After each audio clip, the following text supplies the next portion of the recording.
Hello everyone, good morning. সকলে কেমন আছো? আই হোপ সকলেই ভালো আছো, আর আমিও ভালো আছি।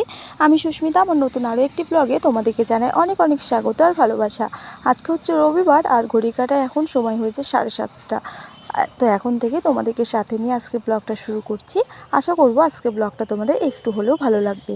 আসলে এই যে পুজোর 4টে দিন রাত্রে জেগে জেগে ঠাকুর দেখা, তারই এই যে ফল, এগুলো ফল বলতে তোমার কখন যে রাত্রি হচ্ছে কখন যে দুপুর হচ্ছে কিছুই বুঝতে পারছি না। মানে ঘুম থেকে উঠতে উঠতে বেশ অনেকটাই লেট হয়ে যাচ্ছে। মানে আবার সেই পুরনো রুটিনে ফিরতে গেলে মনে হচ্ছে এক সপ্তাহ সময় লেগেই যাবে।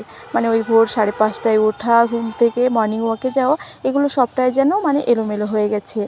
তো ডেলি রুটিন থেকে তোমার খাওয়া দাওয়া মানে পুরোটাই আর কি উলটপালট হয়ে যাচ্ছে। তো যাই হোক, চলো, ঘুম থেকে উঠে এখনও পর্যন্ত দরজাটা খোলা হয়নি। আর দরজাটা মানে কি বলবো, প্রথমে ভাবলাম যে বিছানাটা গুছিয়ে নিই, আর তারপরে হচ্ছে দরজা খুলে বাকি কাজকর্মগুলো শুরু করব। তো মাম্মাম দেখতেই পাচ্ছ এখনও ঘুমিয়ে আছে, ও কিন্তু এখনও ওঠেনি। আর ও তো এমনিতেই লেট করে ওঠে। তো চলো কাজগুলো করতে থাকি। আসলে কি বলো তো, যতই মানে দিন রাত বা সমস্তটাই উলটপালট হয়ে যাক না কেন, কিন্তু সংসারের কাজগুলো তো আর উলটপালট হবে না। যখনকার যেটা কাজ, মানে যে কাজগুলো আর কি করতে হয় সেই কাজগুলো থেকেই যায়।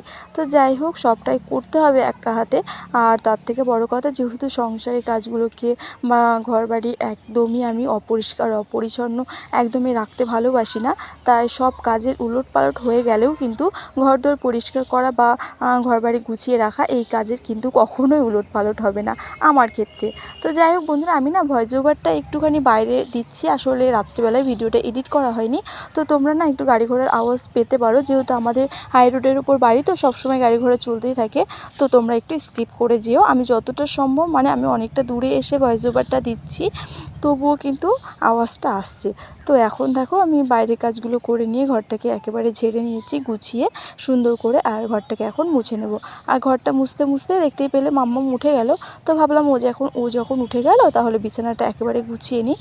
এখন যদি বিছানাটা না গুছিয়ে নিই, তাহলে আবার বিছানাটা এরকমভাবেই পড়ে থাকবে। সেই রান্নাবান্না না হলে আর বিছানায় এসে আমি হাত দিতে পারবো না। তো সেই জন্য আর কি বিছানাটা গুছিয়ে নিয়েই ঘরটাকে মুছে নেব। আর বিছানাটা তো ঘুম থেকে ওঠার সময় মোটামুটি করে গুছিয়ে নিয়েছি। জাস্ট বিছানার চাদরটা টান টান করে একটুখানি ঝেড়ে নেব। আর বিছানা ঝাড়ার সময় এমনিতে দেখবে একটু একটু কিন্তু বালি পড়েই, মানে ধুলো বালি আর কি। আর ঘর ঝেড়ে মুছে নেওয়ার পরে যদি বিছানাটা ঝাড়া যায় না, তাহলে দেখবে যে মানে পায়ের তলায় কেমন যেন একটা বালি কিসকিস করে।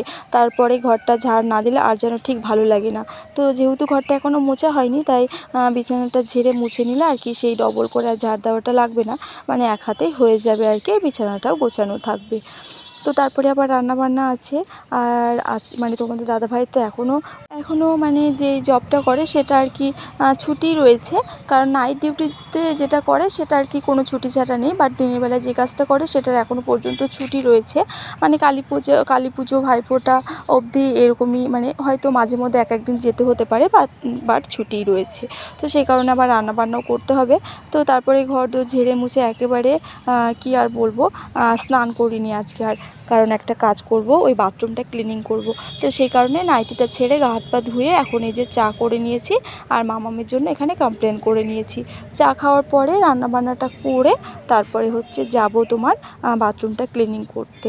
আর এমনিতেই তো ঘুম থেকে উঠতে লেট হয়ে গেছে, তাই আর কি মানে কখন কি করব মাথায় আর কাজই করছে না। তবুও যেটা করব ভেবে রেখেছি সেটা তো করতেই হবে, না তো কালকে সোমবার হবে না। মঙ্গলবারে একটা বিশেষ স্পেশাল দিন, তো সেই দিনও আমি করতে পারবো না। কী দিন সেটা তোমরা পরের ব্লগে জানতে পারবে অবশ্যই। তো এদিকে দেখো, চা খাওয়ার পরে আজকে মটরটা ভিজিয়ে রেখেছিলাম, তো সেটাই এখন ঘুগনি করে নিচ্ছি আর কি। ঘুগনি আর মুড়ি সকালে ব্রেকফাস্ট, তারপরে দুপুরে রান্নাবান্না করব। তো চলো, এখন ঘুগনিটা মানে প্রেশারে না, আমি খুব শর্টকাটে ঘুগনিটা করি।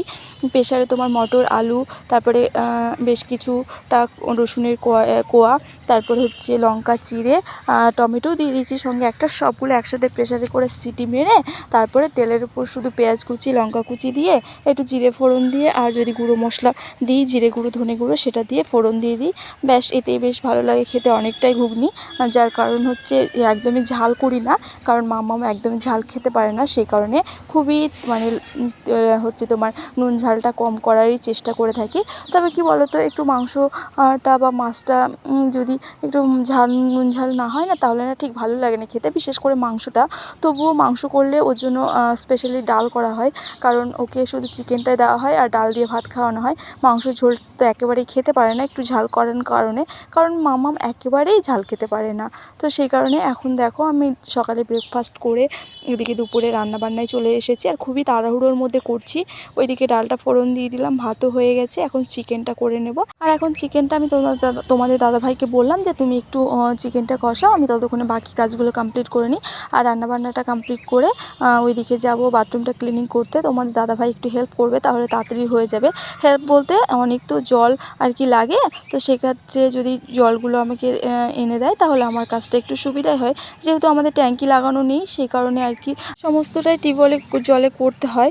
আর টিউবওয়েলে জল খরচ করা মানে জানোই তো কতটা চাপ, আর কি অতটা কল টিপে টিপে জল নিয়ে কাজ করাটা পসিবল নয়, তবুও করতে হয়। কি করব, যেহেতু আমাদের সাধারণ ঘরে তো প্রত্যেকের ঘরে তো আর কি ট্যাঙ্কি নেই, তো সেক্ষেত্রে আর কি। তো যাই হোক, তো তোমাদের দাদাভাইকে বললাম যে তাড়াতাড়ি 12টার মধ্যে এদিকে আমার রান্নাবান্না হয়ে গেছে, মানে সব কাজ আর কি কমপ্লিট করে নিয়েছি দেরি করে উঠেও। তো তোমাদের দাদাভাই একটু আমাকে হেল্প করেছিল অনেকটা, যার কারণে সবটাই তাড়াতাড়ি হয়ে গেছে। তো তারপরে চান ধান করে খাওয়া দাওয়া কমপ্লিট করে একটু ঘুমিয়েছিলাম। আর প্রচণ্ড পরিমাণে বৃষ্টি হচ্ছে, আর 3 দিন ধরে তো যা হচ্ছিলো, এখন তো আরও বৃষ্টি হচ্ছে। তো এদিকে বাইরে হচ্ছে বৃষ্টি আর আমি এদিকে চা করে নিয়েছি। তো বন্ধুরা, আজকে ব্লগটাও এখানেই শেষ করলাম। এই পর্যন্তই। তোমাদের কেমন লাগলো অবশ্যই কমেন্ট করে জানিও। দেখা হবে পরবর্তী ব্লগে। সবাই ভালো থেকো, সুস্থ থেকো, টাটা।